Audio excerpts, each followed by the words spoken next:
Good evening and welcome to WNB1 Radio, straight to the point sports, where we're broadcasting in our downtown studios in beautiful downtown New Bedford. All right, and I've got the locals, the regulars, with me here today, and Steve Lopes and Derek Consation. What's up, fellas? I thought I got sent back to Connecticut. Yeah, I wasn't a local no more. yeah. So today we're going to be talking. We're going to be starting like we do every year. We break down the divisions and we make predictions. And this week it happens to be the South divisions. That would be the NFC South and the AFC South. We'll talk about the divisions in general, make predictions, talk about who's going, who's coming, all that good stuff. And at the end, we'll give a prediction as to who's going to win the division. Also, we got a UFC recap, as you know, this past weekend. I can't say the guy's name. I can't say his name. Nobody can. Magomedov or whatever. Nomagedov or whatever his name. He fought this past weekend, and it was a relatively close fight. It wasn't Makachev. I don't know. I can't say his name. But it was a close fight. We'll talk about that. It wasn't. It wasn't dominant. It wasn't dominant like himself. But I think we'll talk about it. Also, Clarissa Shields, the Guat. She was fighting this weekend as well. And she had a show-stopping performance. Should we say Guo? Because Guat kind of Guat. One letter off for being offensive. Yeah, it kind of sounds racist. Guo. Okay, we'll say Guo. I stand corrected. It's the Guo. We'll talk about her as well. Remember, phone lines are always open. You can call in 774 425-2631. If you're watching on social media, it is streaming at the bottom. So you can call in, add your own opinion or something that you want to talk about. Or if it's something that you don't particularly agree with, you can chime in. All right. Let's get ready to roll. So as I said in the beginning, we're going to talk about we're going to be breaking down the divisions in the both conferences. We'll just, we'll do whatever the division is, if it's South, East, West, whatever. We're going to be doing them. So today is the South. So we'll be breaking down the NFC South and the AFC South. We're going to take the lesser two of the divisions, and we'll talk about that one first because I think it's pretty much easier to talk about them in general as opposed to the other division, which is the AFC South. So we'll talk about the NFC South first. All right. It's not too hard to talk about the NFC South because different year, same problem. Typically, we can't say 500 anymore because it's an odd number of games. But it's always the same result. Either the team finishes on the backside of 500 or maybe one game or 500, but we can't do that anymore now. So last year, it just so happened that it was a three-way tie last year. Excuse me. The way it started out, it looked like Tampa was going to run away with the division. Then all of a sudden, the injury bug hit them. You had the quarterback. You had the quarterback. Mike Evans was out. Yeah. So there was a lot of things that went on. In the meantime, Carolina, had a surprise push, and then Atlanta made a strong a strong bid at the end. So it was a three-way tie, and Carolina just happened to win by virtue of points, plus or minus points, and that's something that typically doesn't happen a lot. And it came into play last year because you had three teams at 8 and 9. So it came down to point differentials in the division head to head, and they were lucky enough to win it. Carolina, Tampa Bay, Atlanta 8 and 9, and then bringing in the rear was New Orleans at 6 and 11. But they played strong toward the end. They signed some free agents this year. They thought they made a good draft pick, but sometimes some things stay the same. Yeah. So looking at the 2026 2027 schedule, all right. Though that division in particular plays the AFC North, um, Mm. and the NFC North. So they'll be playing against you guys. Yeah, we got them game one. Yep. In We our have the Saints- division, we have the Saints game everybody's a 500 or better team, so there's no easy. Everybody is over 500. Yeah, so I was like, there's no easy games for anybody in that division. Yeah. So yeah, they'll be playing the NFC North and the AFC North. And I would, I it would behoove me to say that, the obviously the NFC North is going to be a tougher out than the AFC North, but the AFC North is nothing to cringe at either, because now and presumably, I mean, just think about it, right? Uh, I would say that the Bengals are going to be improved. I think they're still high powered offense, and the defense leaves something to be desired. But they did make some effort. Yeah. Listen, the way I see it is, if you're gonna sign two number one, if you're gonna pay both your number one A and one B wide receivers And your quarterback. and your quarterback all within 2 years apart, and make no effort to, put down on your defense, it just Isn't that where Dexter Lawrence went? Dexter Lawrence is with the Bengals. Yes. And the defensive tackle went there. yeah, they need more than that though. Yeah. But that's who the NFC South is going to be playing. They're going to be playing those two divisions, and I peeked at their schedule, and for the most part, each team's going to be playing between 5 to 7 playoff teams, included in their 18-game schedule. It sounds like we might be in for a repeat record wise Yes. of what they, because they're only going to beat each other. Yes. But there's more teams they can't beat. So 8 and 9 is realistic. So the way I'm seeing things is we might have once again, we might have a big cluster at the top where no team is dominant, sub 500 by game, or maybe even under 500 as was last year. But the thing is, I just think that division is just, it's not. I don't see a superior team there. All right, so let me go over the Panthers schedule real quick. All right, they start off against the Bears. Then they play the Falcons, the Browns, Lions, Eagles, Bucks, Packers, Broncos, Saints, Ravens, Buccaneers, Vikings, New Orleans. Saints, Bengals, Steelers, Seahawks, and Falcons. 7 playoff teams included in that schedule. Yeah. Well, that's a first place schedule. Yeah. And it doesn't get much easier for the teams that are behind either, because it's either 6 or 5. Compared to the last place team. Last place schedule last year. Yeah.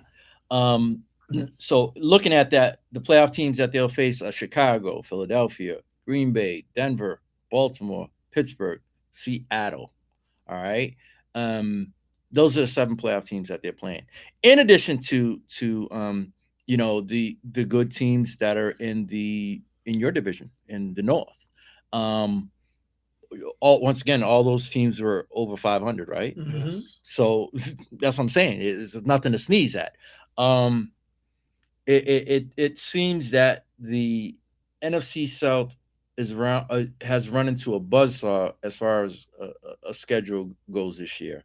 They're facing. I won't say that. I won't say. Obviously, the North, I think, is better than the NFC North is better than the AFC North, in my opinion. But like I was saying, we know the Bengals will be the Bengals. They're going to put up a lot of points. Pittsburgh will be solid. Baltimore will be good. The only question is the Browns. And they have the possibility to be good. Everywhere but quarterback. I like the Browns. Yeah. Yeah. We'll get a glimpse into as to how the Browns are going to look with Shador. It's his turn this week to stop. I believe they play Saturday, so he's going to get first reps as opposed to getting second or That makes a difference to me. Of course, it makes. That's why I like it better when one quarterback starts with the first team and then they rotate, because you got to see what can I do behind the first team line. Well, they set him up. Extra half They set second. him up last year. They were putting him with second and third stringers. Yeah, I mean Running first that's just hanging somebody out to dry, as far as I'm concerned.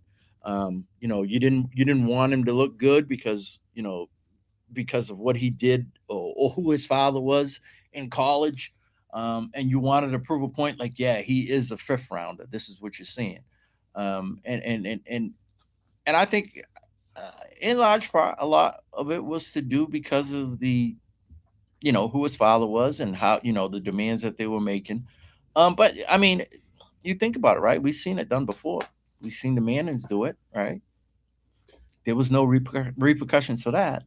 But when there's no flashiness, that's why. Yeah, I think Shador was a little braggadocious and look at me and driving Bentleys to college and all that.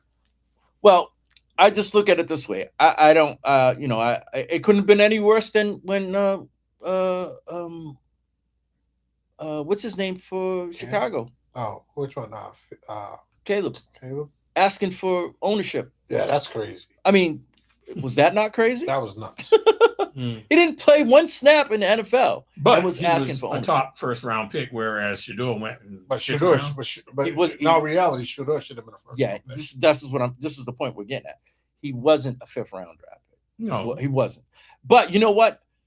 That can work in the grand scheme of things, right? We talk about it, right? That can work in Cleveland's favor, because now they don't have to pay him first round draft pick. no guarantee. You don't have to pay him second round. He's a fifth rounder. Basically, it's like, listen, there's levels. Obviously, we know if you're a first rounder, you're going to get paid as a sliding scale. As a fifth rounder, you're guaranteed nothing. You're guaranteed nothing, right? And literally, they're gonna say, okay, your first year you were this. Your second year, for him, in order for him to hit, he's going to have to do a Brock Purdy. Literally, he'll have to do something like Brock Purdy. Make them tear up his contract early. And Yeah.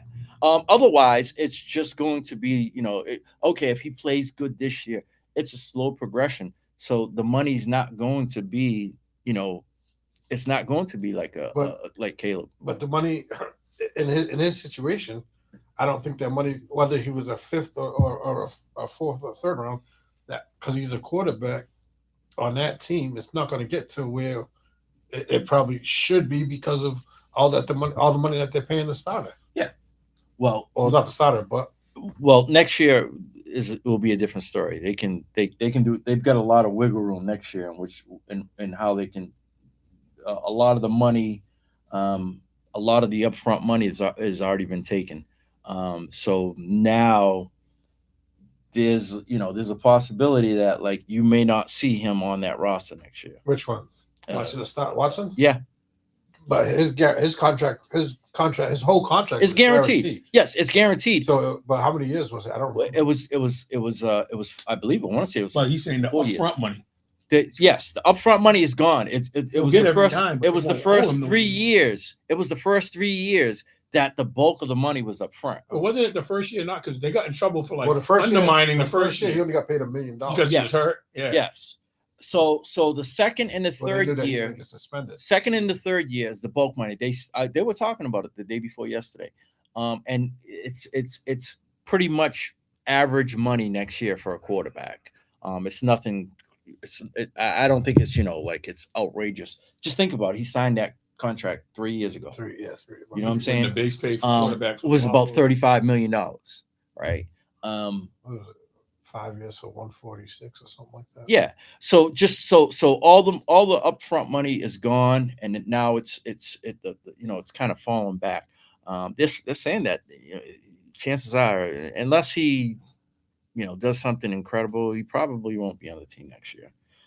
They'll probably look to offload. You have to stay healthy, stay out of trouble, and he'd have to perform well just to have a shot at being on the team next year. Yeah. I think he would have to ball out in order to be. And hope Shador doesn't make strides. Yeah. Because if they're even, there's a lot less. Knicks in 5. We're not even in basketball season yet. They got an NFL team in the NFC South. The Browns never. No, they never ripped it up. No, it's guaranteed, Joe. It's guaranteed. He was one of the first quarterbacks to ever hit that plateau with a guaranteed, fully guaranteed contract. One of the first quarterbacks ever to do it. It was unheard of, unprecedented. And basically what they did was, because they were trying to circumvent his schedule. I mean, his contract with all different kinds of crazy stuff with the $1 million and all that stuff. It was out of control. But no, it was a guaranteed contract. And they're on the hook for it. So yeah, they're stuck with. In my opinion, I thought that was the first fully guaranteed contract I've ever seen. It might have been. I thought Cousins did that. Cousins was always like, his money was guaranteed, but it wasn't for multi-years. Yeah, all 4 years across. Meaning all 4 years across. No, it was for a lot of money. A lot of money. It was for a lot of money. But even if Cousins did that, his contract was signed first before Cousins, because Cousins was on. I thought the one he signed with Minnesota was fully guaranteed. That's why I was thinking. Because I remember they were saying he made the most money. But he made the most money over the last 8 years. He just blew everybody away. Almost all his contracts were fully guaranteed right from the time that they had a match. When they had a franchise tag him 2 years in a row before he left Washington. Yeah, but when he left Washington, did he go to Minnesota? Yeah, and then he had a 3-year fully guaranteed contract, I thought. Well, it doesn't make a difference anyway. When he signed, Watson signed. When he signed, he became the highest. He became the highest paid quarterback with the highest contract, and that's only good for 1 year, because whenever another quarterback's up, come hell or high water, you don't have to be a Super Bowl contending quarterback. As long as you're okay, it's your turn, and that's how it works. And you just look at it, right? You look at some of the quarterbacks that were signed in the last 3 to 4 years, the big money that they got, right? We'll start with Dak Prescott, 0 playoff appearances, right? Since he signed his contract. The kid from Jacksonville, Trevor Lawrence, nothing, right? Who's the other quarterback? There's 2 other quarterbacks. Where's Mahomes stand in that? Because he has something in his contract that says he has to be one of the top 5. Every 2 years they renegotiate, and then he becomes the top. Yeah, he's his. I think it's to keep him. Justin Herbert that signed something. Yes, Justin Herbert signed too. And in the last, Jared Goff signed a pretty decent contract as well. But I don't think it was in the top 5. It was in the top 5 when he signed, but not now. I don't know. But it just goes to show you, you don't have to be a Super Bowl winning quarterback to be the highest paid. It just, like I said, it's your turn. It's just your turn, and you get paid. That's just how it rolls. That's just how it goes. What's up, Joel?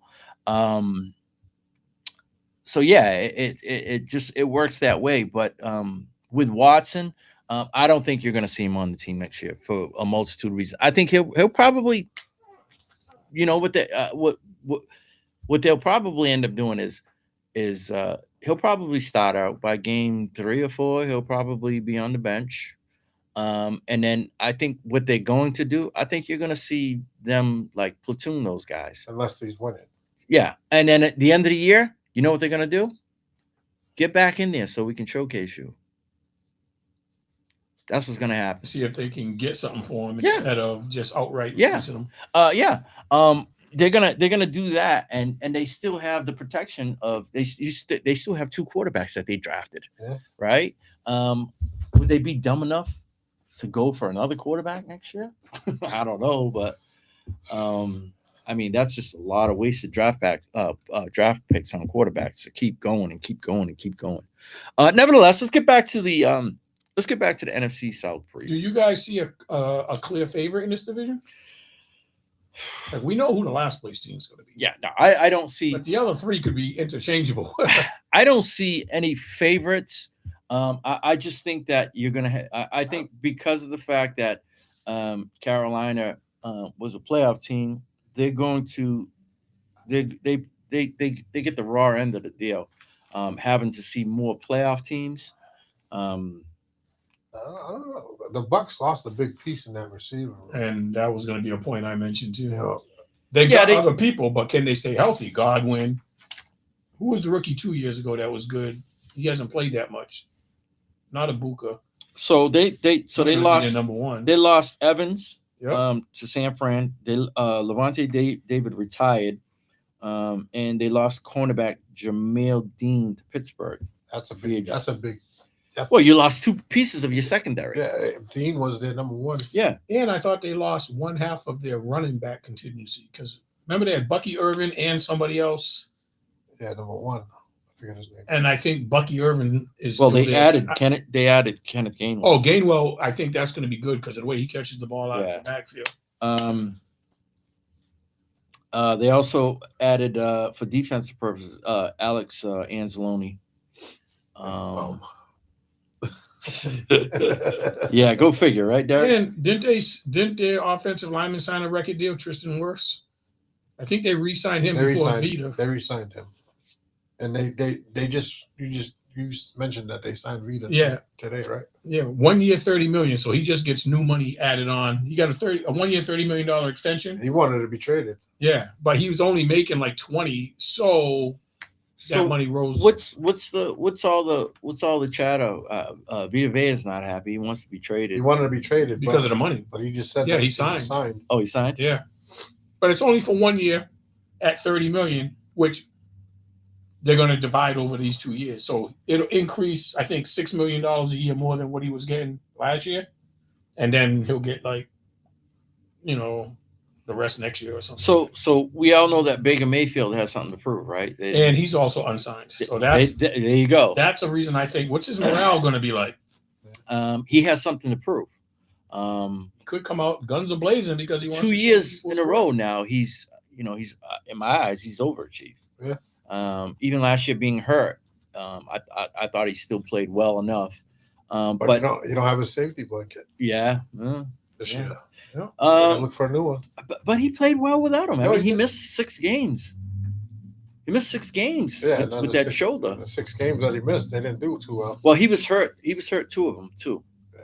So, but you got the rookie.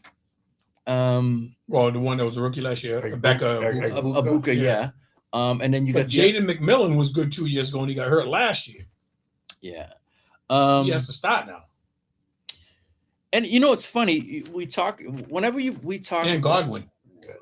Whenever we talk about Tampa, he is always hurt.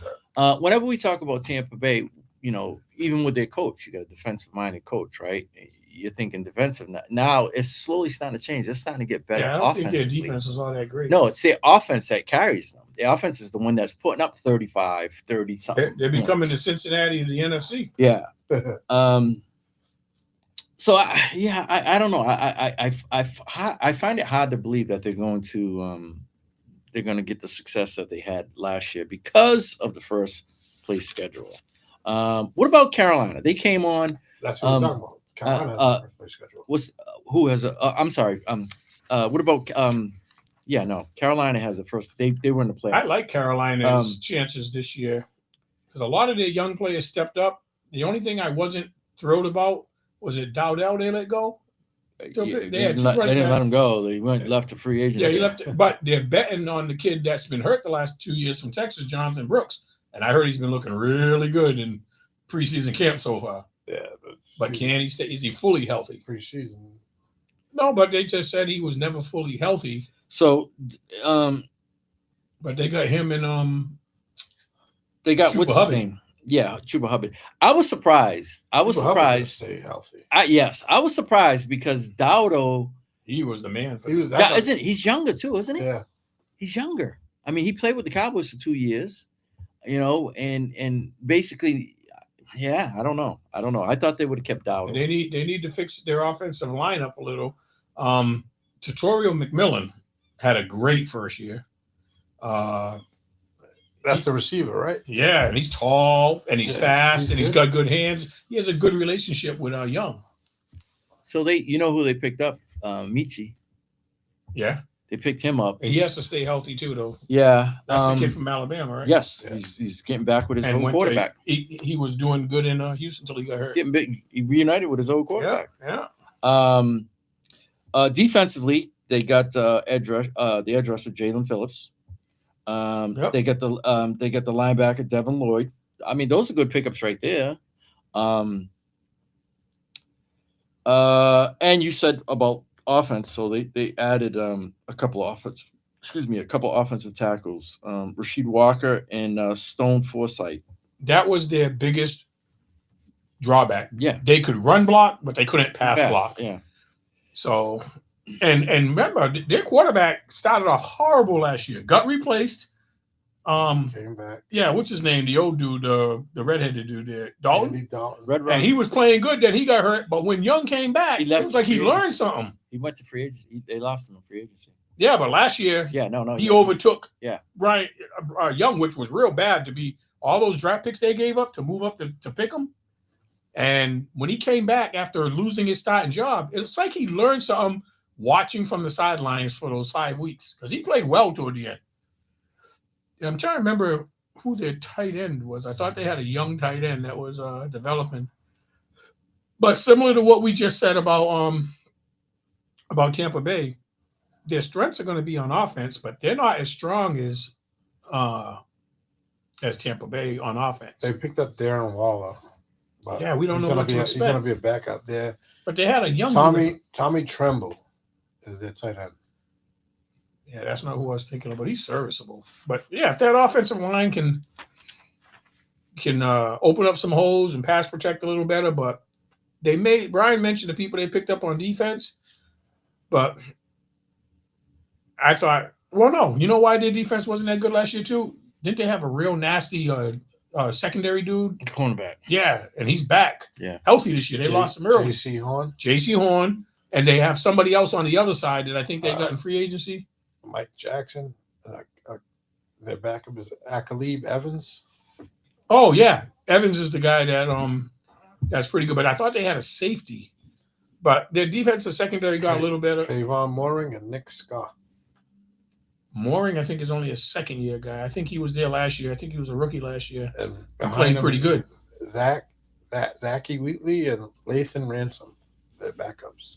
But I think they'll be the 1B to Tampa Bay's 1A as far as comparing those two teams. Like Tampa has a lot more weapons on offense. Carolina has a capability of scoring, and they surprised a few teams last year. The people, playing against the odds lost a few times with Carolina beating teams they weren't supposed to beat. But I still put them a step under Tampa Bay right now. They picked up Trevor Etienne in the draft. The brother, yeah. Yeah. But he'll be third string on that team. Yeah, because Jonathan Brooks will be second. Yeah, and I saw multiple reports saying that Jonathan Brooks is looking every bit what they hoped he would look like. He finally looks fully healthy. So I guess that's what made them feel comfortable not matching Rico Dowdell, because they said, we already got Hubbard. Hubbard's not making a ton of money. Jonathan Brooks is not making a ton of money. He's still on his rookie deal. Who was they lost their third round rookie Chris Brazell to season ending. Yeah. I didn't know if he was going to be an impact player. He got hurt the first day of contact drills. But they were saying he was supposed to be because the big question is their wide receivers. They were saying that they were saying I didn't know. So I looked at who they signed. They didn't sign anyone. He was expected to be a big part of the core, and he went down. Did Carolina have a number 1 draft pick this year, or did they give it up? Because I can't remember who they drafted. I'm wondering. I thought they drafted somebody on the offensive line though, because they were a playoff team. They drafted toward the end, and I don't know if they traded out. I don't know. You just like Google real quick, see who Carolina drafted as a #1 draft pick, because I'm trying to think if they got any young talent that might help them. But I thought they got another wide receiver. Maybe it was in the draft. I knew they got Michi in free agency. But they either got an offensive lineman in the first round and a second. Jalen McMillan, Jalen Coker, and Xavier. Coker played well for them last year. Xavier Leggett from South Carolina 2 years ago. Jimmy Horn Jr., John Michi. Yeah, they took a guard with their first round pick. Well, so you said they picked up 2 free agent offensive linemen, Yes. and they drafted a guard. Yes. So their offensive line has to be marginally better, you know. A little more protection for the quarterback, a little more holes. I think they'll try to run the ball more, and when they need a big play, they're going to go to McMillan because he's like 6'4", 6'5". He's definitely a threat. Yeah. So that's those 2 teams, though. So now let's look at the Atlanta, right? They finished 8-9 as well. Played well at the end. We know that obviously,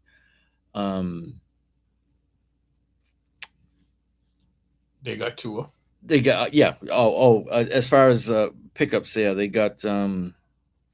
They got Brian Robinson, Zadarius Smith. They pick up Brian Robinson Jr. Yes, and Zadarius Smith for defensive end. They play 6 playoff teams. All right, so it's dropping now, as you can see. Obviously, Bijan Robinson does it all. Drake London, Kyle Pitts. Yep. Kyle Pitts looked like he got better toward the end of the year too, because that's like Brian had him Monday night. He won like all by himself. One game. He won me all. Literally, I think I needed I think on that Monday night, I think I needed 40 points, and he scored close to 40 points by himself. Their schedule. Are you done? I'm sorry. I'm just looking at some of the. He was telling us about their pickups. Yeah. They drafted. So they didn't have a first round pick. They drafted in the second round a cornerback, the cornerback from Clemson. Which is name's brother, right? ABL Terrell. Yep. From Clemson. And they in the third round they got Zachariah Branch from Georgia. As far as the people they lost Mooney, wide receiver. They lost Algier, the running back. Cousins, quarterback. That might be addition by subtraction. He was good, but Robinson should have touched the ball, just like in Detroit. They got rid of their handcuffs, so you're betting on them guys staying heavy, but a heavier workload for Bijan Robinson, and then goal line stances, and then Brian Robinson Jr. Yes, Brian Robinson. He's not bad. Then the wild card, right, is the rookie. I mean the defensive end there. Yeah, the one both that of had, them though. Yes. What's his name? Pierce Jr. That's the one that stalked. Yes, the girl. Rakia Jackson. Yes. Yep. The basketball player. In the police parking lot. Yes. Well, she drove to the police parking lot, but he chased her. But he didn't slow down when he did. No. He chased her all the way. He's suspended for the first 8 games. Right. And the other one, Walker, is out for the year. He's one of the guys that got hurt the first week of practices. Yeah. So both their rookie that they traded up for, they drafted 2 defensive ends, and they're not going to have one of them. I forgot how many sacks Walker had, but he had a decent, and Pierce had a decent year. But you said 8 games, Ryan? Yep. So for the first 8 games, they have neither one of them. That's why they signed Zadarius Smith. Yep. Yeah. And last year they had a team high 57 sacks. That was one of their strengths. Well, you drafted 2 good defensive ends, which allowed the nose tackles not to get double teamed. Yeah, so that's going to be a question now. And I think the quarterback spot's going to be a question because Michael Penix is. We don't know how healthy he is right now. And Tua, we don't know how consistent how long he is. You're going to have him. Yeah, because he gets her.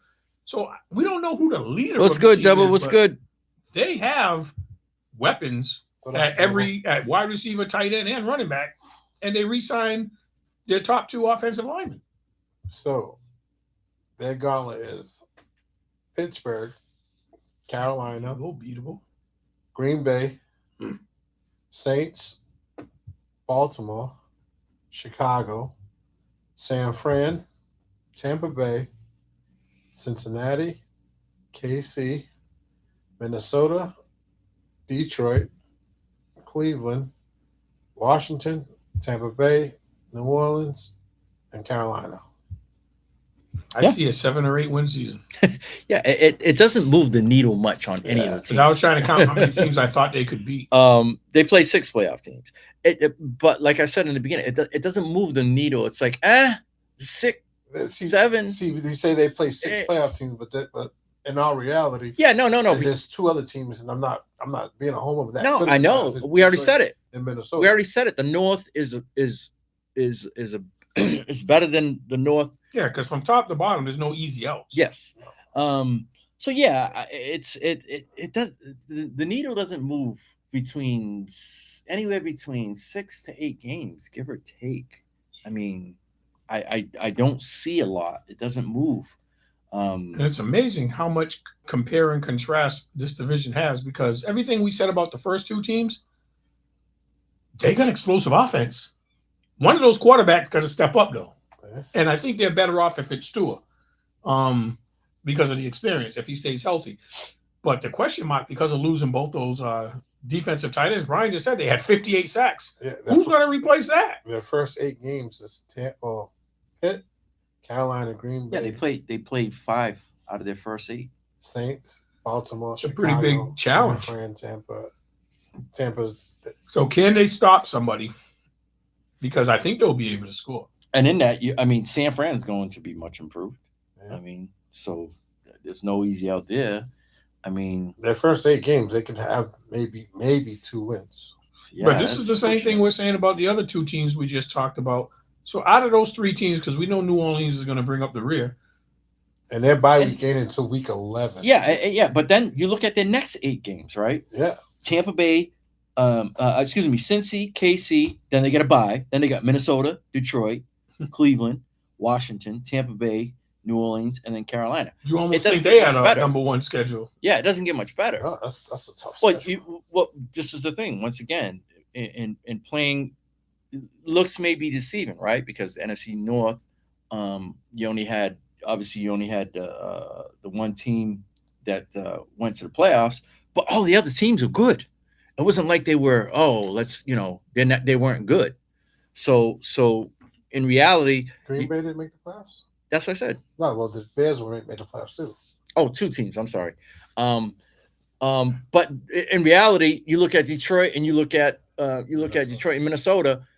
They're good teams. They just had an off year. All right.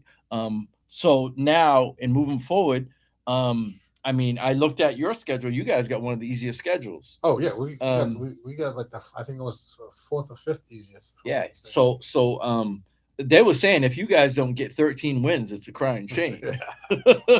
At least 13. 13 was the low. Yeah. But yeah, so I mean, it's just one of those years where like you rolled the dice, and guess who we came up with? We came up with the NFC North. that's in addition to they beat up on themselves last year. Yeah, as in the division. Yeah, was that you said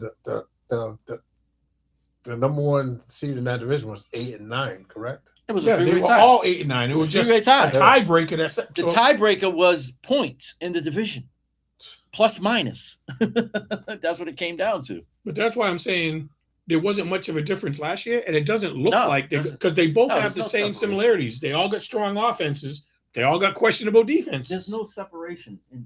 So will we see a change? I think it's going to be more of the same. I think it's 8 and 9 because their schedule is going to be too tough to be winning. The way I see it is, I'm just seeing. I think it's going to be a flop in between the 1 and 2 team. I don't see it. Much games. Like I said, give or take here a game there. That'll be it. But I don't see much of a difference. You can push the needle 1 or 2 games, and that's about it. All right, the last team, New Orleans. Well, they just Nolans. they just caught a tough break. New Orleans. So they got they added Travis Etienne. He'll split with Kamara. Kamara's already hurt. They added Noah Fant for tight end. Serviceable. Yes. And their quarterback had a pretty decent second half of the year. But their starter isn't bad. Juwan Johnson's not bad as a tight end. No.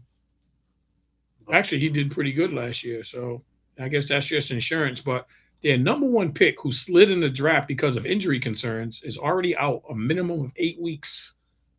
Tyson. They said that, I think he was a kid from Arizona State. They said he could have potentially been the best wide receiver in the draft, but the soft tissue injuries always held him back. He was always hurt, more off the field than on the field. So Jordan Tyson was having a decent camp, and he got hurt. Now, he was going to be a perfect number 2 complement to Chris Olave, who is now happy because he just re-signed a nice contract to stay there.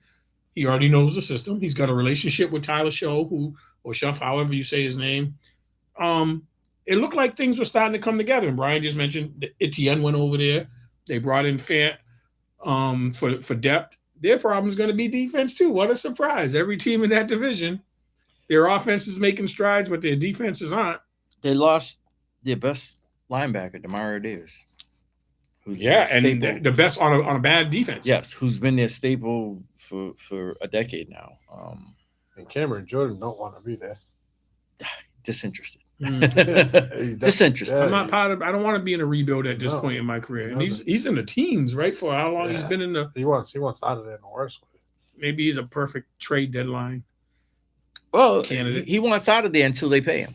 Until they paid him. Yeah. They paid him, and then he's okay. All right. I'll stay. That's everybody. But how old is he? Isn't he mid late 30s? He's got to be 12, 13 years in. Yeah. So to demand a big contract is going to be hard because you don't have a lot left on the back end. He's 37. Yeah. In football, that's really hard.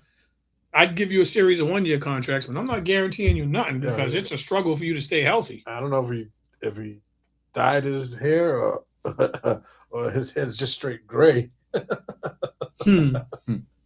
He's always been solid, but his best years are behind him. On that team, he's probably their best defensive player. He had 10.5 sacks last year. Mm-hmm.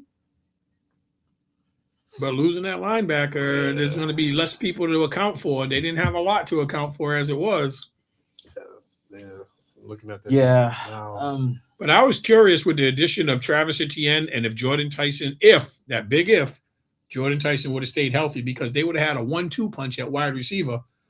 They have a 1-2 punch at tight end, and they got a 1-2 punch at running back. But Tyler Show, he improved. He wasn't making as many mistakes. I'm not sold on him. No. But I think he's serviceable until they find that long-term quarterback. I think he'll be better this year than he was last year. And he ran a little bit. Yeah, well, he's good with his feet. Mm-hmm. But give you that second option to have to prepare for.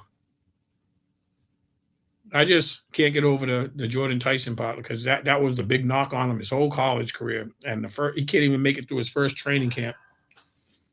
And I remember him being upset about where he fell, and I'm going to show people, yep, your reputation precedes you. Like soft muscle tissue, are you not working out as much as you should? Are you not keeping yourself in tip-top shape, or are you just overstraining the muscle? Like, why do you have so many soft tissue? Being overused, maybe. I don't know. And if you Google it, it's long-term. They said he's going to be out at least 8 weeks, if not more. From a soft tissue injury? We still got 2 more weeks of preseason, and they're talking about being out the first 8 games. That's 10 weeks before we see you suit up. So New Orleans only plays 5 playoff teams. Wow. All right. So yeah, it's one it was 7-6-5. That's all. It just drops up by a game. The teams that they're facing is Baltimore, Pittsburgh, Carolina, Chicago, and Green Bay. Because they got to play the other division a lot, but their schedule is a lot lighter than the first two that we. Well, because they play all last place teams. Last place, you have to play all the last place teams. Um, uh, Basically, what happens is if you're a second place, you get a second. You got to play the second place teams. Third place, fourth place, last place. So that if you look at their schedule, right? Cleveland last place, the Giants last place, right? Detroit last. Yeah, you know, Arizona. Detroit, yeah, Arizona. So you see all those last place teams. But yeah, I don't know. Yeah, like their schedule there: Detroit, Baltimore, Las Vegas, Atlanta, Minnesota, New York Giants, Pittsburgh, Cleveland, Carolina, Chicago, Cincinnati, Green Bay, Carolina, Tampa Bay, Arizona, Atlanta, Tampa Bay. Yeah, it's like I said, the only difference is there is you know they got last place schedule, so they might be missing out. I mean, you have to play the division that you play, Yeah. and that's it. But they're pitting you up against the last place team. You know, but yeah, all right. So let's kill ourselves right now and make a 89, 89, 89, 6 and 11. No, so what I did was I went 6, 7, 8, 9. And I just flopped the Carolina with Tampa Bay. Tampa Bay will I see them probably winning the division. Yeah. So you think they can handle 6, the loss 7, of 8, Mike 9. Evans? Yeah. I think my thing is the quarterback. I think he has to have a good year. He's gonna want to. Well, he has to if he wants that big contract, right? And let's look at the numbers for him. What would you pay him as 5 touchdowns? What would you pay him? What do you think he could garner as a contract? 50 million. You think 50 million? I would say He's getting 35 now. Or I would something? say, I would say wouldn't- 40, 45. Yeah, I wouldn't go 50. I don't know if I'd go 50. I would Well, go if 50. you compare his stats to the people that are getting that, that's going to be his bargaining chip. But And you got people making 55 and 60 now, so He's getting 50 long. is not he's getting a longer top. than two, though. All right. So maybe he signs a 3-year. I would say 40. I would say in between 40 and 45. Because I wouldn't give him isn't he 50. making 33 now or something? I Yeah, know he 10 has a million- discounted 10, price. 10 million would be a lot. I mean, It's a big, yeah. Yeah, would he be happy? 10 million a year for 3 years. Yeah, that'd be $30 million. yeah. I mean, I wouldn't put him in the upper echelon of the quarterbacks. I mean, would you say he's a top 10 quarterback? His number's top 10. No. Would you say he is a top 10 quarterback? Can you name 9 quarterback? Can you put him in that top 10? I He's wouldn't not take him named- as one of my he's not- top 10, he's but I not- say his numbers So are very comparable. if you look at all the top 10, he's not in that list. So he was making, he signed a 3-year for 100 million.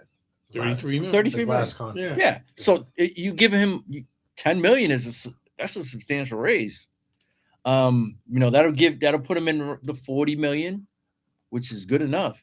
But he's not in the top 10. No, I wouldn't. He's not in the top 10. I wouldn't give him $50 million, especially at this age. There's people that are making 50 million that I don't have. I don't have Justin Herbert in the top 10. Yeah, you don't, but the pros do. I know, but if But you think if Justin- everybody Justin stays healthy, Herbert's young. yeah. Yes, that's the upside. So if That's he gets the better, upside. you got him locked in at this rate. That's the upside.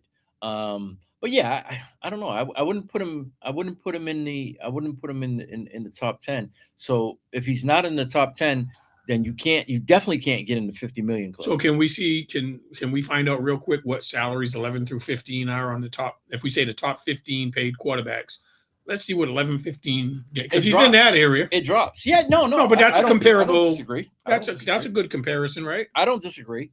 But you're talking 1 through 10 is all those guys are making close to 50 million. Yeah. So I'm just wondering what the next tier would be. So 11 to next 15. the next tier would probably be around the 40 million. I think he's definitely Oh, worthy of 40 mid 40s. Yeah, I wouldn't give him 50. I wouldn't give him 50. I wouldn't give him 50. That's a lot. Well, at least it would incentive. You can make 50 if you play an X amount of games, have X amount of get us to the playoffs. Then all that incentive is worth it. But I wouldn't guarantee it. I'd say I'm guaranteeing you 45, and if you hit these goals, you could get as high as 50. What's up, Paul? Patrick Mahomes is 63.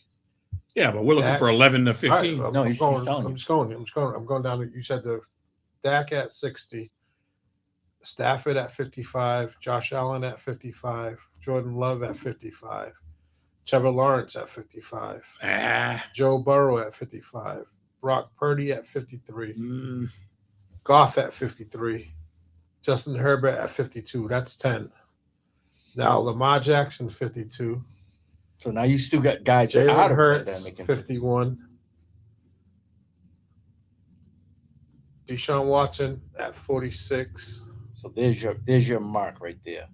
Daniel Jones at 44. There you go. Yeah. Right there. That's where it Both stops. of them guys. That's where it stops. 46. But something. I would match that. I would put him right at around that 44 to 46. He'd go right there, slide right in there. That's what I was. And then That's reasonable. I can go with that. That's $13 million. He got a $13 million raise Per year. Yeah, that's pretty good. You can. I wouldn't be arguing with that. I mean, yeah, you would argue to get more money, but at the end of the day, if somebody says, okay, you got a $13 million, all right, and over 4 years, it's going to be $52 million. I'm taking it all day. Especially since you're riding off into the sunset pretty soon. Yeah. Yeah. And with the he way was hurt last year. Listen, let's face it, with the way he plays reckless. It's not like he tries to get down. He's always trying to extend the play. And that's where bad things happen. And you got to take that into account too. Like, listen, is he going to be there the whole year because he plays that way? You know, I think you have to take that into account. I think they need to sit him down and have that conversation this year at the beginning. Man, because without having Mike Evans, that don't work. Look at Dart. Look at Dart, right? All right, first game. Although it wasn't his fault because the linebacker just blew up the running back and came through. Oh, that was against my Vikings. He blew up the linebacker, blew up the back. I couldn't believe how fast he was in the backfield. He was like, didn't even have a chance. I didn't realize Seattle locked up Smith and Jigma. Yeah, last year. Yeah, they locked him up like that. Yeah. Plus, this is his third year. This is gonna be his third year. Yeah, he just finished 2 years. Yep. 42 million. Yep. Good for him. Highest paid. He at watched that time, all the other wide receivers get it, and he's like, "Hey, I'm only 24." Yeah. But yeah, I would literally say, yeah, you know what? Okay, we're putting you in that. You can fall between the 12 and 13 guy. Not at the 50, but you're falling between the 40, 44 to 46 million dollars right there. That's good enough. So 1 through 4, how do you have that division playing out? It's going to be real close. I have Tampa, Carolina, Atlanta, New Orleans. 6, 7, 8, and 9. It's not much too much that you can jump from. I really like Carolina building on what they did, and they have the least amount of injuries to overcome. Losing both defensive ends in Atlanta is tough to swallow. And not knowing who's going to be your leader at quarterback always causes some in-house dissension. But they got that number 1 running back, though. Yeah, and they got a number 1 wide receiver, and they got a number 1 freaking tight end. But who do you follow? Like, somebody has to become the leader that can incorporate all them in and that they can rally behind. Like, when y'all rallying from behind, who's going to be that guy in the huddle? Is it going to be Tua or is it going to be Penix?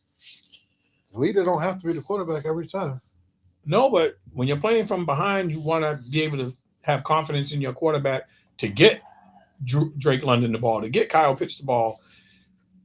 Bijan Robinson will be an every down back. He'll catch the ball out of the backfield a hell of a lot more this year. I don't disagree with Brian's predictions, but I flip-flop between Atlanta and Carolina. So you put Atlanta ahead of Carolina? I flip flop like a 1 minute I think one and 1 minute I think the other. Did you say Carolina number 2? Or? He said Carolina. Yeah, he said Tampa and then Carolina. I 6, 7, 8, and 9. If it So wasn't just go for the from top to defensive bottom. problems, because I think the quarterback then will fill itself out, but they might not be able to stop nobody on defense. I don't know. I think I'm going Bucks, Carolina, Atlanta, Saints. as well. Yeah, I think I can't really argue it. And 9-8 would be the best record in that division if somebody gets to 9-8. They could be 8-9 winning that division again. Yeah, I don't see 10 wins coming out of that division. No, I don't. That's crazy. I do not. All right, so now that we've switch gears. we've banged our head against the wall with the NFC, we'll switch over to the NFC. AFC. Excuse me, AFC. This is going to be a tough one. Yeah, because there's 3 teams that could. Yes. All right, so we can talk about the AFC South, which was a, they nothing short for wins over there. You had Jacksonville finishing at 13-4. Mm-hmm. Houston went to 12-5. Indy did an Indy thing. They start off good every year. Well, and it's like when they had Daniel Jones healthy, they were playing Daniel Jones was playing, and then Jonathan Taylor was balling out of control. But then the injury bug set into Daniel Jones, and Tyler Warren was great in his rookie year. And then we had Tennessee. The young they got better. Their number 1 pick, the kid out of Ohio State, is looking very good in camp too. I wasn't sure he'd be. They showed some of his one-handed acrobatic catches and, make like catching the ball in traffic when you didn't think he had a chance. He's going out there and being a dog for a rookie, and that's going to help their second-year quarterback. He has a true number 1. They had a bunch of number 2s at wide receiver last year, and every different week somebody else stepped up into the line, but they didn't have the consistency. I think Tate goes in, he becomes a number 1. They have a decent tight end. I think was it the African name? I can't say his last name. I think he plays for Tennessee, and they got somebody decent at running back, don't they? Somebody that came over from another team. Was it Dallas? That is that where Dowdell? No, Dowdell went to Pittsburgh. Yeah, but there's somebody who was over there last year, but I think he got hurt and he came over from another team. He'll be serviceable at running back. Let's go to that depth chart right now. So Tony Pollard, yeah, that was the next Cowboy, right? Yeah, they have Tajay Spears. He's small. He can't stay healthy. And after that, nothing. But they still got to keep their quarterback upright. He was one of the people that was sacked the most last year. That is Gunnar Helm. Oh, that's not who I was thinking of. Daniel Bellinger or Kylan Granson. I was thinking of somebody Chudy. It was an African last name. Maybe last year, but not this year.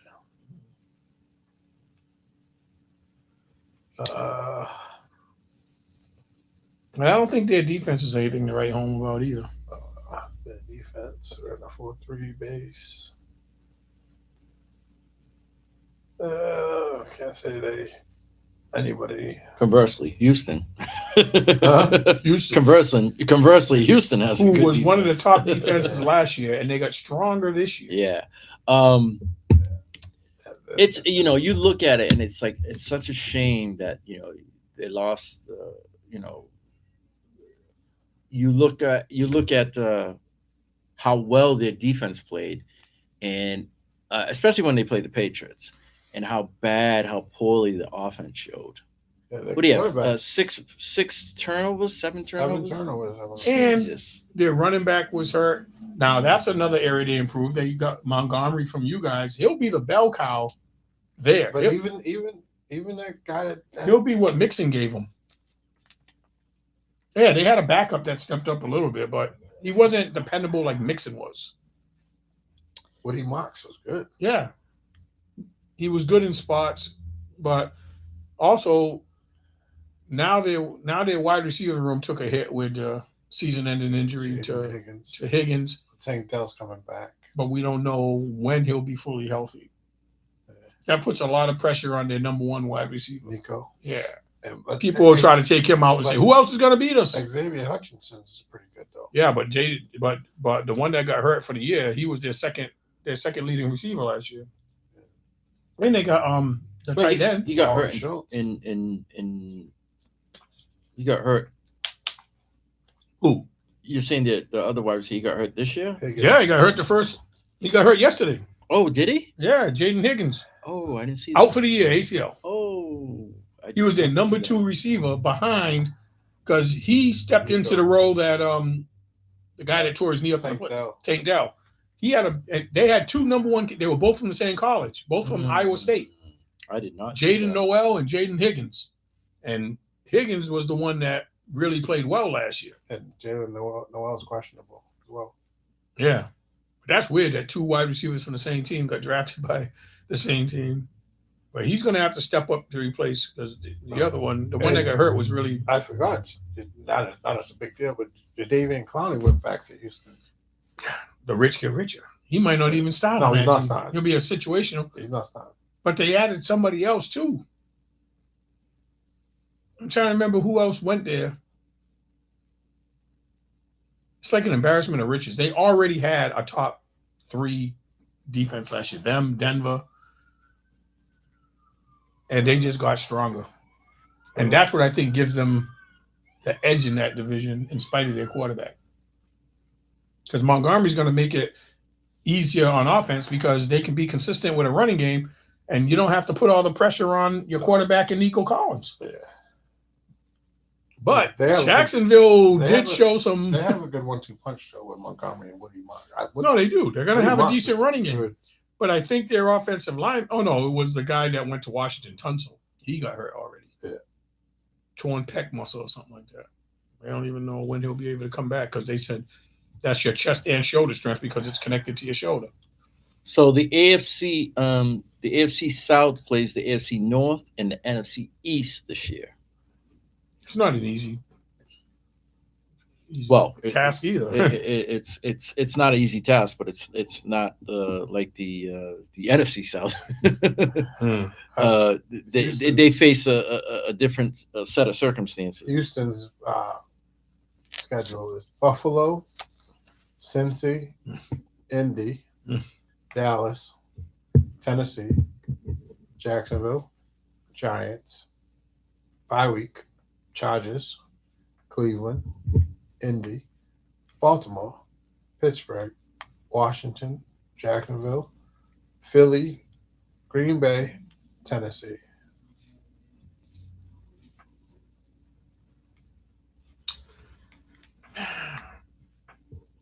It's not easy, but they have enough. And their first game against Buffalo is at home. In Houston? And then Cincinnati's at home as well. Well, that makes me think they'll get at least a split. I think they win too.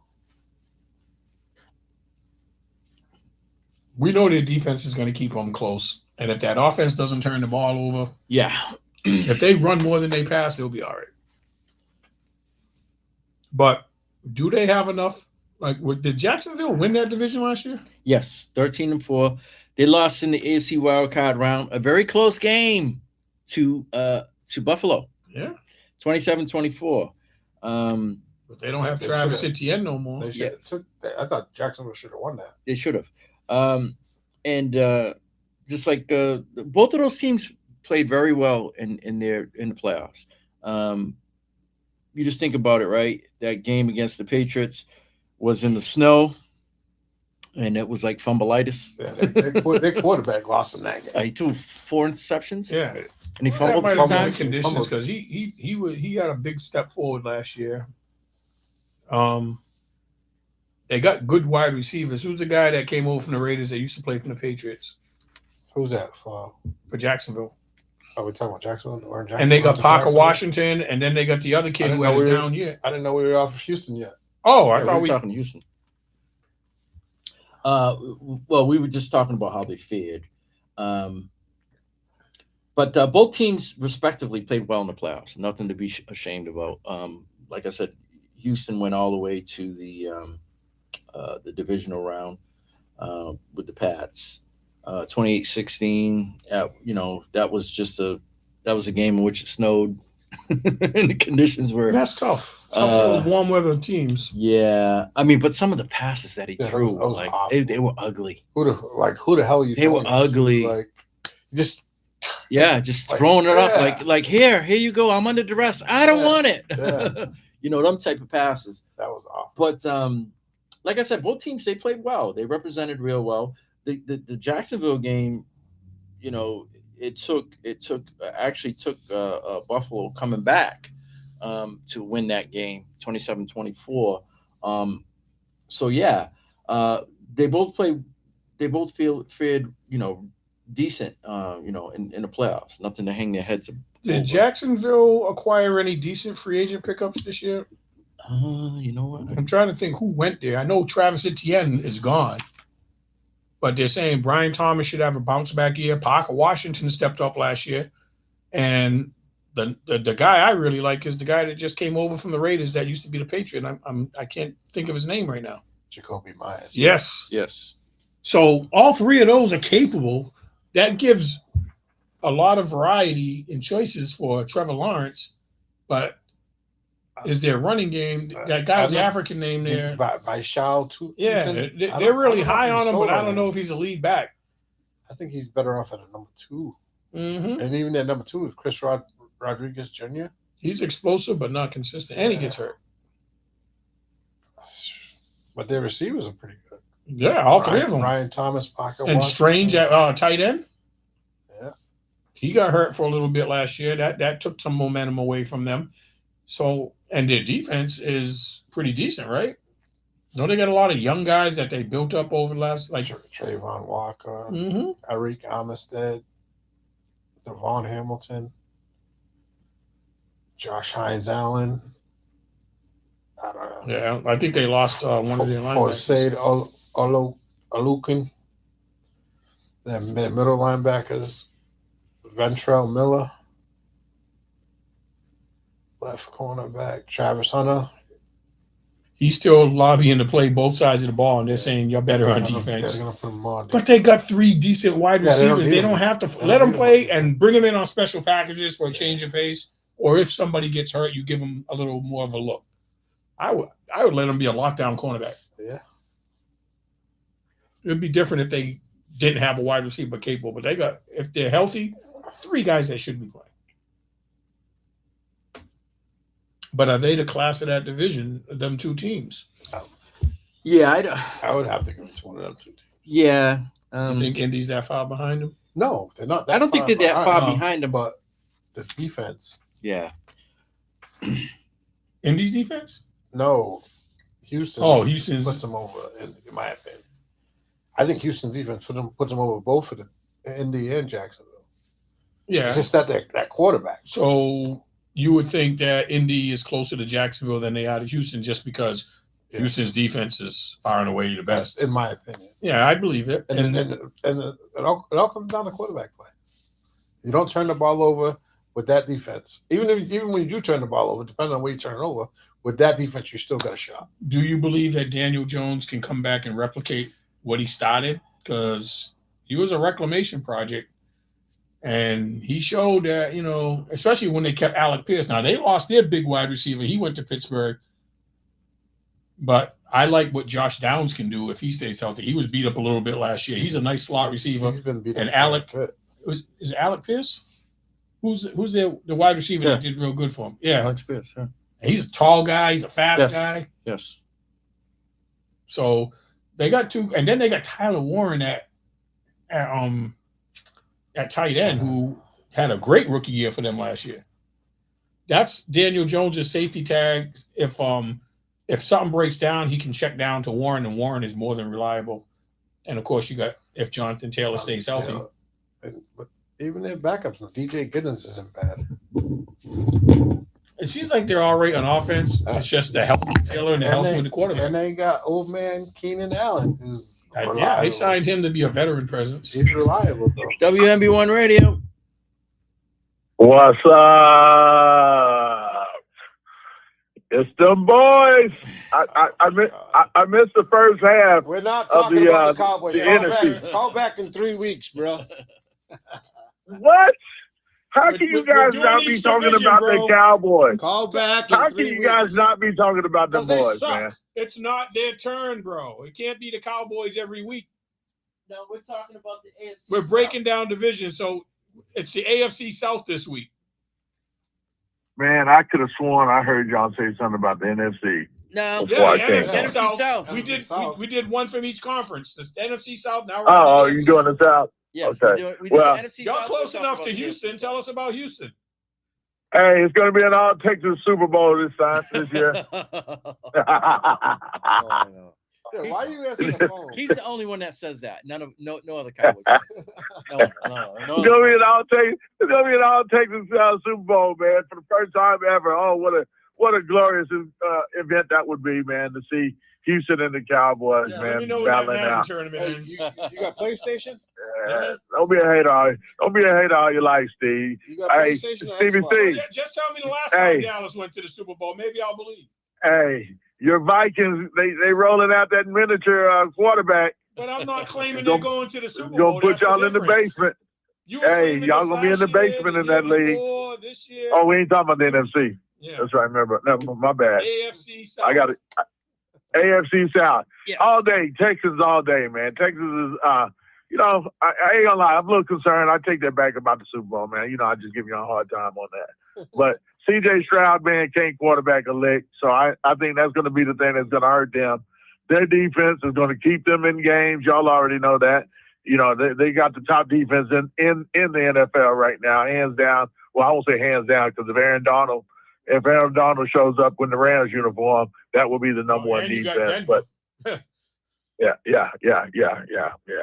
So, but I like I said, man, Texas all day. The Jags are tough, man. Basil Tootin, man, is a big boy, man. Has got good speed, 4.4 speed for that big body he has, man. So, I wouldn't sleep on the Jags with their wide receiver cores, man, real solid. I mean, Brian Thomas, come on, man, Jacoby Myers and Parker Washington, man, they're loaded, man, with Strange as a tight end, like you said earlier, man. I think Walker got hurt on defense though, man, and I think that's going to be their Achilles heel this year. Normally the defense is always solid for the Jags, but yeah, I think they're going to struggle without that defensive end, man. If he's hurt, that's going to be a 3-team race in that division, but it's three Houston's teams. Defense. Yeah. You put a lot of hope in the Jags Colts and the right Colts. now in Daniel Jones, bro. You don't have to yell.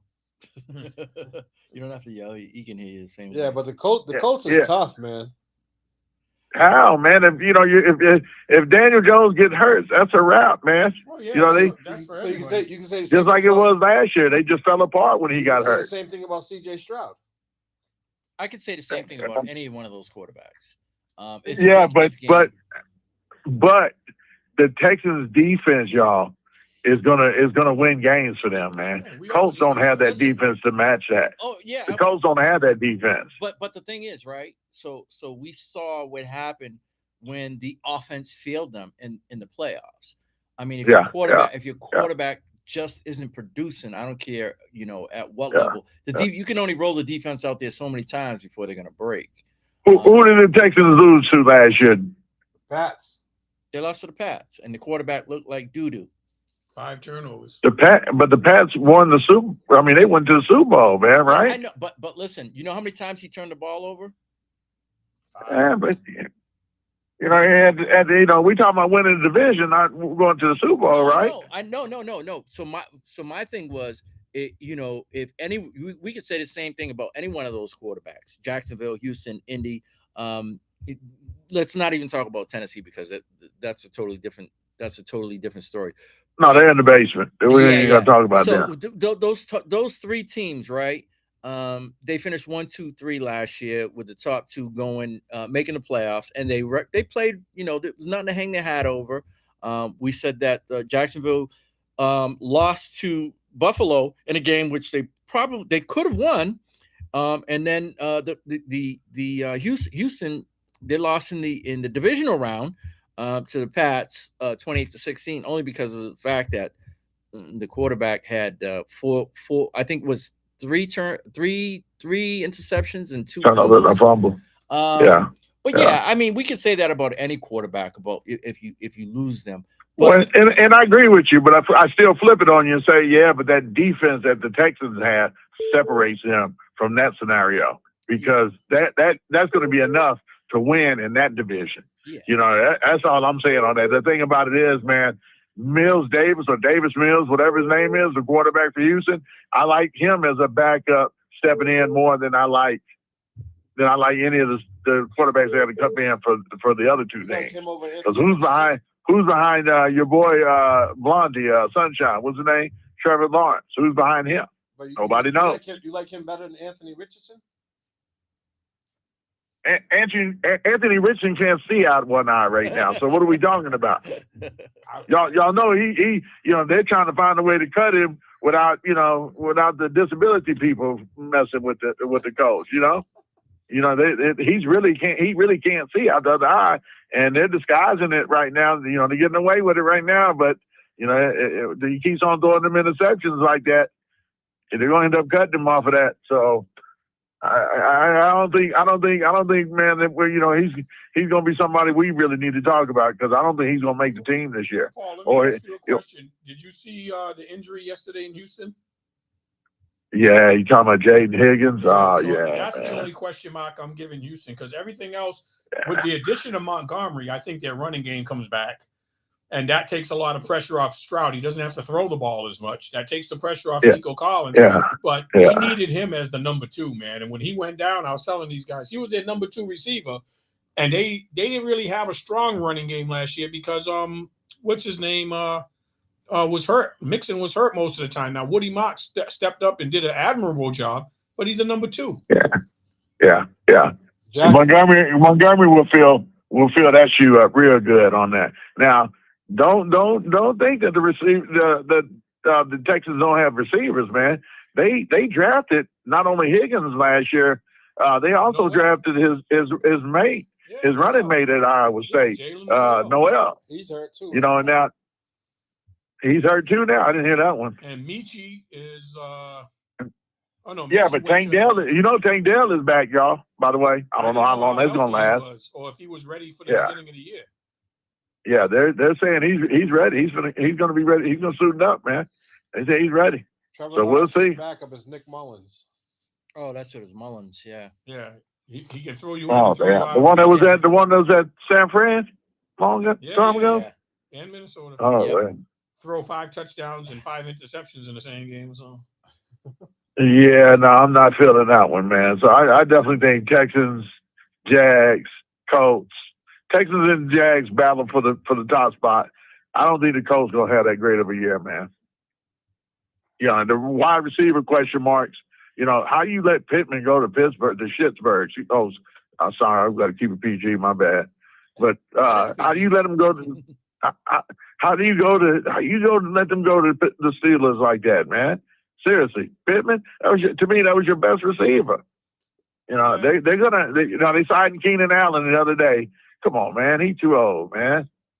But they saw a breakout from Alex Pierce that they feel he might be able to. He's hurt. That's why they went and signed Keenan. He's hurt. Yeah, he's hurt. And Josh. And we don't know how serious that is. Josh Downs is coming back from being hurt last year, but he's a good wide receiver. I like Josh Downs. Yeah. Yes, sir. I like Josh Downs this year. He's on he's on 2 of my dynasty teams. So it's safe to say that we're all in agreement that it's safe that we could talk about 3 teams and that 4th team being Tennessee is not worthy about being in the conversation. Agreed. Y'all can talk about 3. I'm talking about 2. Okay, so you don't want to put Indy in that discussion. No. I'll leave it in there, man. Because anytime you got not Fred Taylor, Jonathan Taylor, you got a guy that can keep you in the mix if he stays healthy. Now he go down. Hey, play taps. Get the bugle ready and play taps because they're out of there. If 2 or 3 guys go down. Hey, I say that on guys that have that question mark that you know what I'm talking about. You know what I'm saying? So I don't talk about any other player like that. I talk about guys that are almost guaranteed to get hurt. Almost.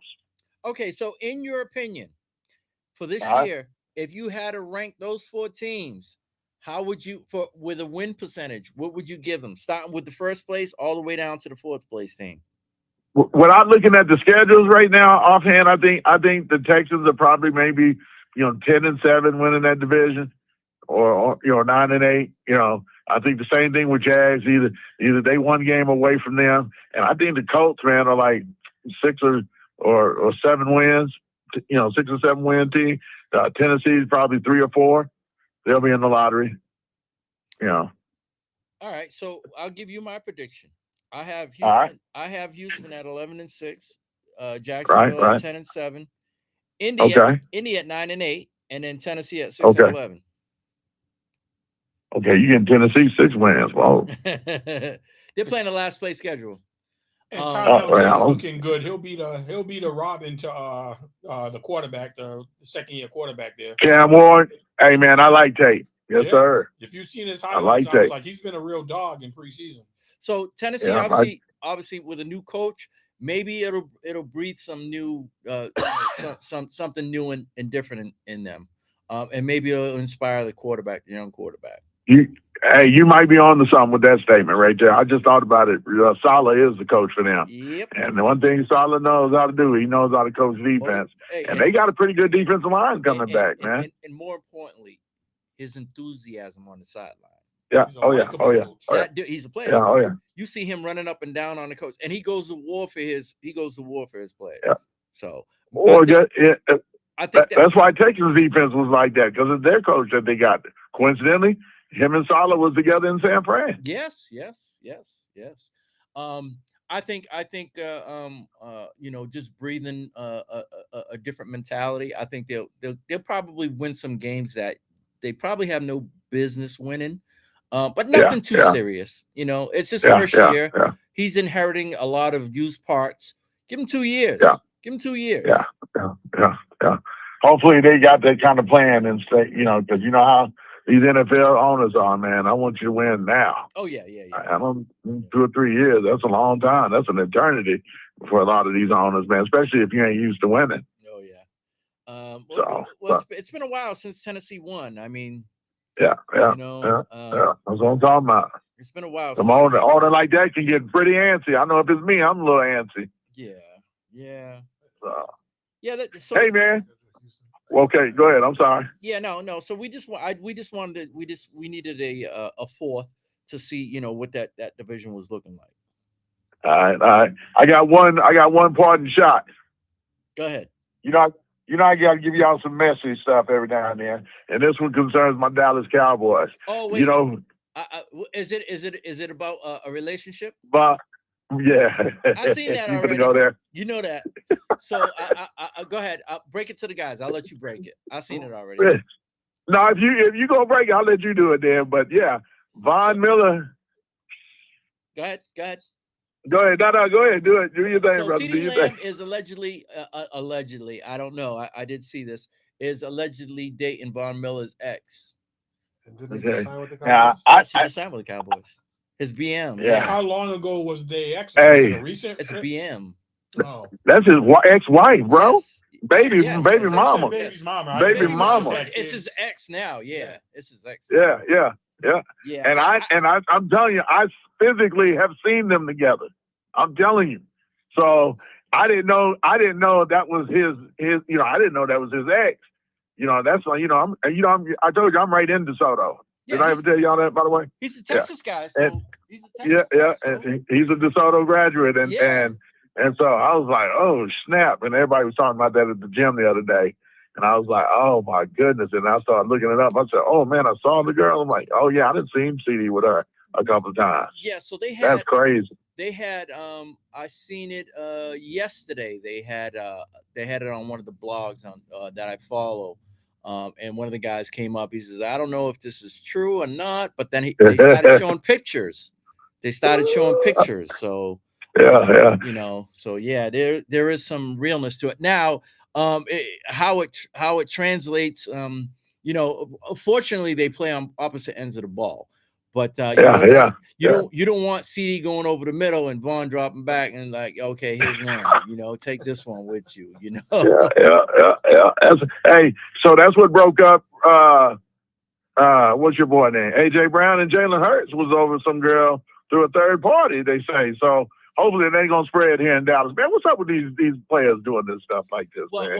Well, the one good thing is, AJ Brown and whatchamacallit, they're close and talent level. I don't think the talent level with the Vaughn and CD. Vaughn, yeah. Vaughn is like he's hanging on for dear life with on signing on the team.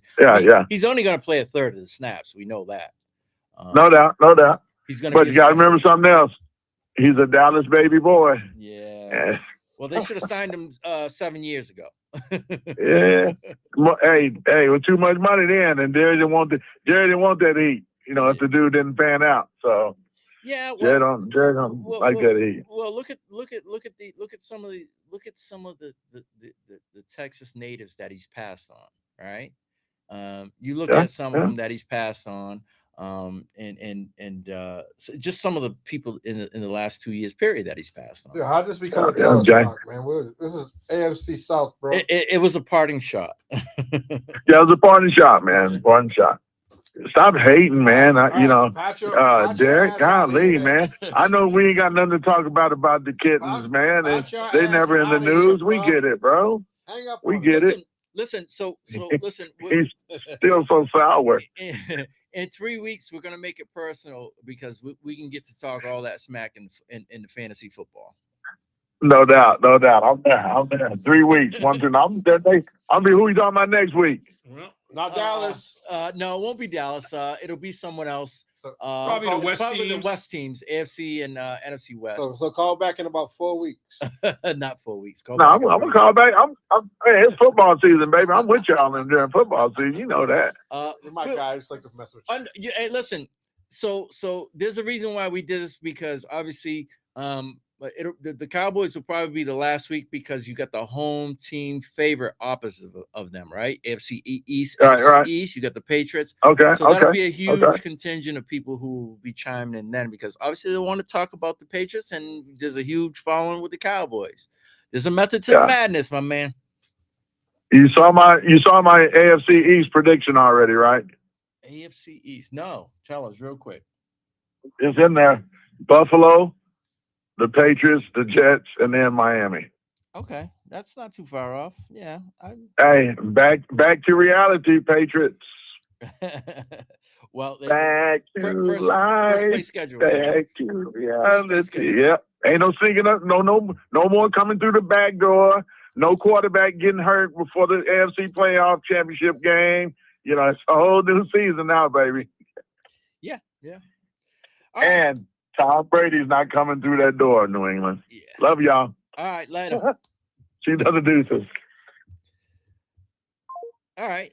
So yeah. I mean, I think this, just by listening to Paul talk, I think we're all on the same page in how they're gonna. What is your thought for final records? I stated mine.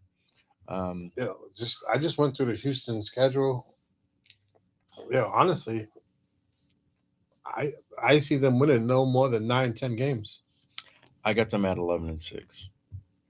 Houston? Yes. 9 or 10 games. I got them at 11-6.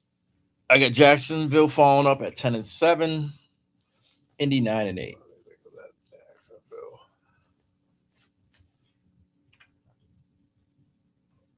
I don't know, man. Yeah, just state what you think. I'm not saying yes or no. I say 9 or 8. All right, so what do you have them finishing? 9 and 8. No, what place? Houston, I'm gonna say second. Okay, so you got Jacksonville first. Yeah. By a game or two? By a game. All right, so we're not far off. I've got the same thing, but flip flopped. I've got but a game off.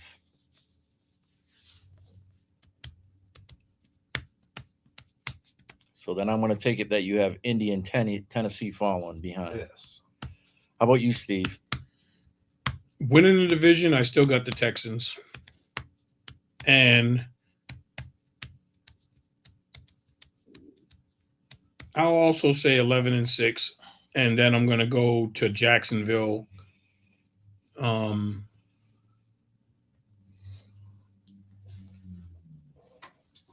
Jacksonville 10-7, and I think the Colts will be 8-9.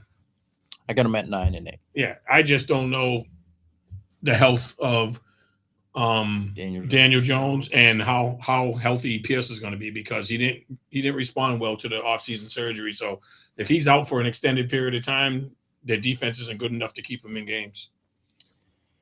All right, so yeah, I mean, I think we're all pretty much in agreement with the top two teams, and then the third place team, and then the fourth place team. Give or take a game here or there, a flip, but it's pretty much all in the same ballpark. There's no surprises. I think that the top two teams will be the top two teams. I just ain't sold off on Houston's quarterback. Put a sour taste in my mouth last year.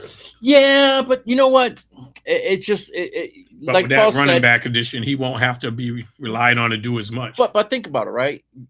It was weather. It was weather related, and they couldn't run. You couldn't do anything. Yeah. I mean, there was a whiteout in New England. I mean, it just. But he's not a great. He doesn't have great passing stats as it was. Yeah, that's what I mean. And wasn't Nico Collins playing hurt, or he got hurt early in the game, or something? I don't think he played the whole game. I don't know. But it just I think it could be a learning experience. Yeah, we don't know what you're going to get out of Tank though. It could be a learning experience. I just think what separates them from Jacksonville is that defense. Having a better running game to me. Yeah, I think for me, even if they had a similar running game, I would take the Houston defense over the Jacksonville offense. Yeah. They could be very well the best defense in the league. Yes. And I know people will argue Denver and argue the Rams if what's his name comes back, and that's all. But Houston, every position is strong. And then they add somebody like Jadeveon Clowney, which is a depth move. And I'm pretty sure they added somebody else. I just can't remember who, but somebody else went to them, a linebacker or somebody. But I was like, man, they already had it all together on defense. If they stay healthy, Darryl Stingley, the two monsters they got up front with Daniil Hunter and who's the younger guy there that was causing all kind of problems, that they drafted the same year as C.J. Stroud, the kid from Alabama there. I forget. He's a beast. He's one of the best young defensive players in the league. Let's just move on because we're at 7:44 already. So next week we'll be previewing 2 new divisions all the way up until the beginning of the season. All right. Let's move on to the UFC. Anderson. Will Anderson. Yes, Will Anderson. Let's talk about it. So obviously, the man's name that I cannot say. Steve knows. Yeah, I just forget it, but I'm gonna go back to the screenshot of it. Makachev.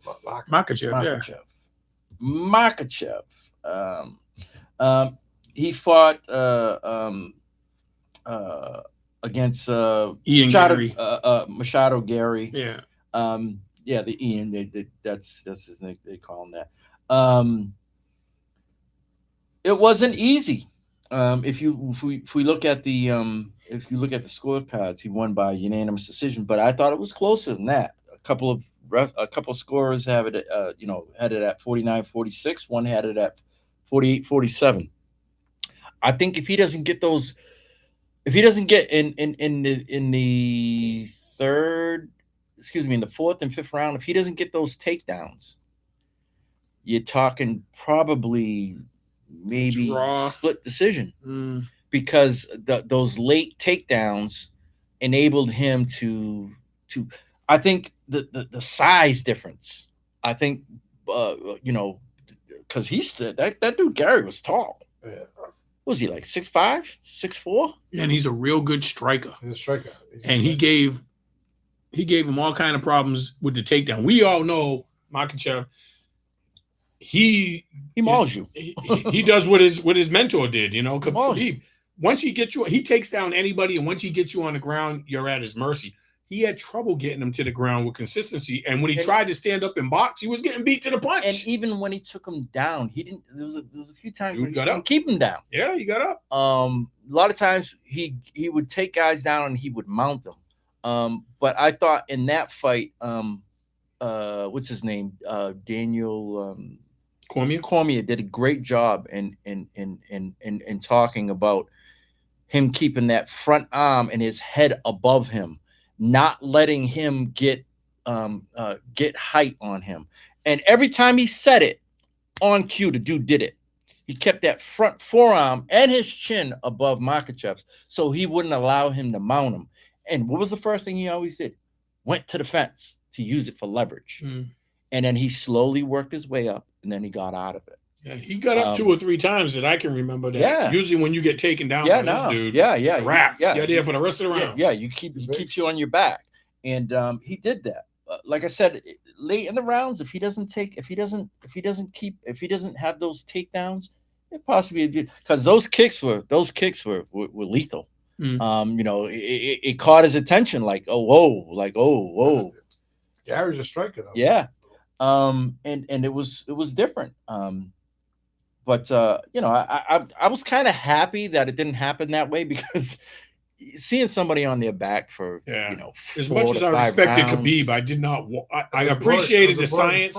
It's like watching Pernell Whitaker fight. He's going to outbox you in the defense, but if you don't have that heavy punch behind it, people think it's boring. They don't appreciate everything that you're doing to win. But the other thing that I know about that fight, there was 2 things. One was he became only the second 2-time 2-division champion. And he passed Anderson Silva's consecutive win streak. But I think moving up in that second division, that was his second fight at that division. He can't keep those guys down as easily as he did. Remember, it's 20-pound difference in between divisions. Bigger. It's not like boxing where it's 7 pounds in between each division. Yeah, bigger. It's bigger a 15, guys. 20-pound leeway, and the strength. But they said he was killing himself to stay at the lighter division. Now he's up there, and his strength's not as dominant. Yeah. You could see the size differential. Even when he was leaning up against when he had him leaned up against the cage, it's like, man, this dude is kind of towering, But he, like I said, in his defense, he did a great job of not allowing him to pin him down for long periods of time, and this dude ground and pound. It was actually, one of the first fights that I've seen him not be able to will himself on somebody in that manner, where he just like constant pressure, mounting you, pounding you, just waiting for you to make a mistake. And then his striking was respectable enough where he had to respect it, because if he moved in too quick, he was getting hit. Yeah. And he was like, well, I can't just go in there recklessly trying to get the single leg or trying to, get him down on the ground, because this dude's making me pay for it when I get close. And you're saying he's 6'5", that reach advantage must be crazy. He doesn't have to get as close to be able to strike. Yeah. In the strawweight title for the females, Mackenzie Dern made her first successful defense, and she beat Jillian Robinson, who was, once again, you had somebody who had almost 4.5, 5 inches on her, and seemed physically bigger, but she couldn't put her away. Well, the other girl's going to be a brawler, and she's put away people. But the technique and her experience, she never let Jillian Robinson get in advantage mode. She fought hard. She looked like she was trying to be aggressive, but Dern had a counteraction to everything that she did. Man, she was able to before she could get any momentum going. Mackenzie Dern was take her down. She took her down. But her technique, it's like, even when I watch, she's moving and you see the little foot come in between to keep her in guard or whatever. Every move was calculated and done for a reason, and she didn't allow Peterson to show her strengths. Yeah, she got frustrated. Yeah, you know, it's I when I watch the girls, you know, I tend to, you know, listen more as opposed to the men where I watch more because it's slowed down. It seems like it's slowed down a little more, and like you said, a lot of it gets technical. With the guys, there's a lot of things going on at times, and you know you know the action a lot of more times is sped up. Um, so I tend to I tend to listen to the play by play more for the girls. I don't know if it's just if it's a male or female thing, but I just find myself listening more.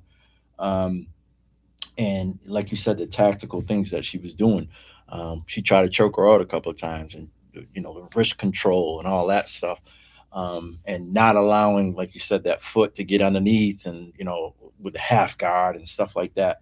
A lot of things that I've seen, but I Daniel Cormier's his I noticed one thing about him, his play by play was excellent. It was on point. especially when he's one of them wrestlers coming up. Yeah, Wrestlers, he's so- been in that position. He's so, not just a yeah, commentator. Yeah. Yeah, he knows. And everything everything he said was going to happen. You know, it's funny because you look at him and I know a lot of people don't like it, but you look at Tony Romo when he calls plays out. He says, "Okay, the safety's going back. All right, he should check down to this." He calls the play out as it's happening. I love watching. He calls the play.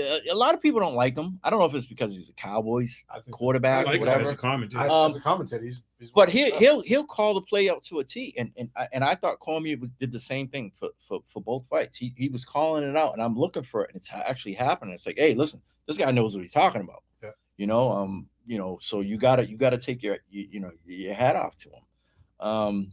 But yeah, I mean, the way it lined up Saturday night was, you know, getting to see those fights, and then it transitioned right over into Clarissa Shields. You know, once those fights were over, you know, I was like, oh man, I'm probably gonna miss it. I turn it on and they're singing the national anthem, and I'm like, whoa, this is good. This is good right here. Transition right into you know, Clarissa Shields with her fight, and she did not disappoint. You know, she had the quote, you know, the quote thing going on with the initials on her waistline. not the Glock. And no, not the quote. But yeah, she didn't disappoint, man. She put on a show, and once again, somebody who was physically bigger than her. You know, not only in physique but in height as well. But she willed her way, man. Went and took her 2 belts. She stayed in the heavier pocket. division. Yeah, but the crazy about it, that girl only had 7 fights. She was 5-1 and was a champ. I don't think they get as many opportunities. There's not as many good contenders in the women's bracket. So there's like the men, you got to start off fighting low end, get your bearings. Yeah. But there's only so many fighters, so you have to move up a lot quicker. So if you beat somebody with a name, kind of put you in the spotlight. Yeah. So she closed the show out, man. She did her thing. You know, she you know, like I said, the thing I like about her, she stays right in the pocket. She stays right in the pocket, man. She gets she throws her combinations. Come hell or high water, I'm getting hit, I'm still throwing my combinations. She doesn't shy away from anything, which is, you know, I mean, it could be a good thing, it could be a bad thing. I thought the first couple of rounds were pretty even. Yeah, because they were trading. Both, yeah. They were trading. And then you could see as time went on, you could see the speed difference. Yeah. With the not only with the speed but the success rate in the landing. I mean, she just was like, I'm going to get in the pocket. I have confidence. No, what happened was she was trying to take her head off in the first couple of rounds, and then when she went to the body, that girl had no answer. It opened it up. She had no answer for the body punch. She didn't know where to go. Yeah. And it just was like it. But there's where the experience comes in. Yep. You know what I'm saying? It was like, okay, I got to separate myself. So she did something different, and it opened up a whole can of worms because the girl started to slow down, and you could see she didn't have anything.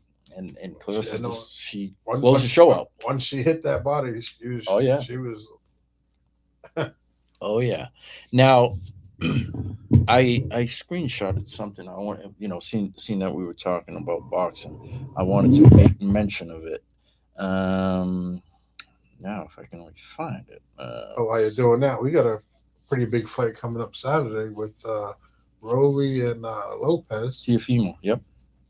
And All on right. that undercard is one of Sharik's guys that he's training, Oh yeah. Yo kid, So number one contender. go ahead.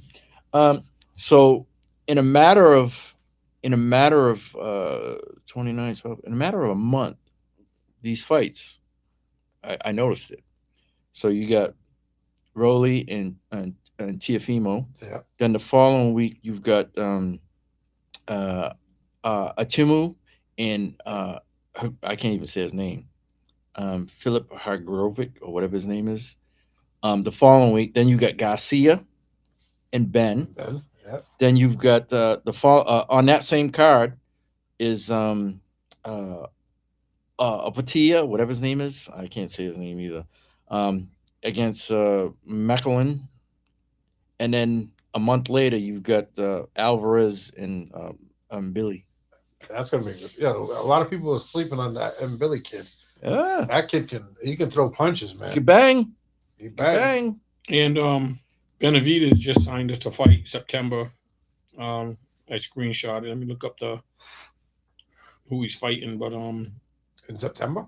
I think September. I thought I saw September. It could be November, but I know that he I don't just give much signed- training I time. was saying, he just fought like 2 months ago. He's Mm, pulling the Mike Tyson. But yeah, no, it's quality fights within the next month and a half. It's like thought I week after week. Every week. It's like week after week. There'll be some good quality fights coming on. I think Lopez loses next week, Saturday. I'm not impressed with him. I mean, I think he loses. I think he's lost a little steam each fight for the last 2 years. The only fight his last fight, the last few fights, the only fight I seen him really get up for was against Taylor. Mm. Other than that, I wouldn't be surprised if Rolly I think Rolly knocks him out. knocks him out. I think Rolly knocks I him think out. he punishes him. If he knocks him out, I'll be impressed. But Let's put it this way: TKO, gonna make him quit. make him quit. Rolly punches hard, man. So you seen what he did to Ryan? I just think that Rolly's that guy. Well, the one good thing is we don't have long to wait. We'll see it soon. Saturday. Yeah, we'll see it soon. And Tariq's fighter Yo-Yo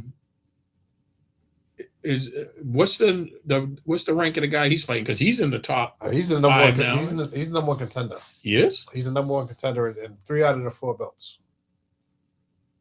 So this has to be an elimination. Okay, I don't know what the guy's rank. My phone is dead, so I can't even look it up.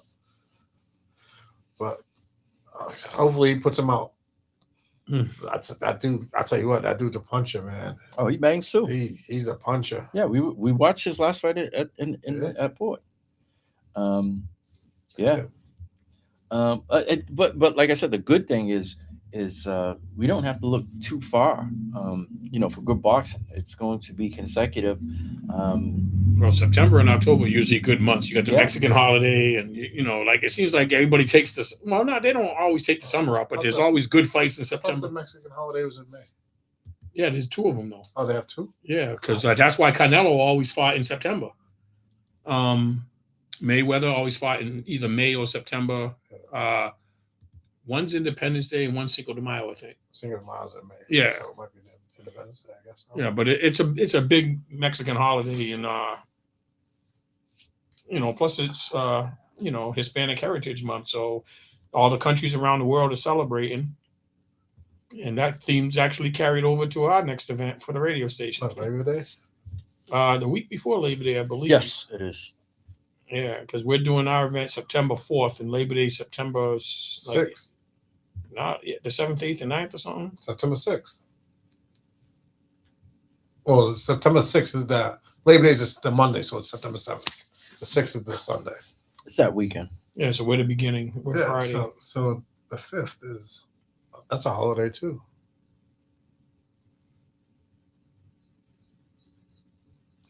All right. September 5th is a holiday. Nobody Yeah, doesn't ring a September bell 5th to is me. a holiday, brother. Doesn't ring a bell.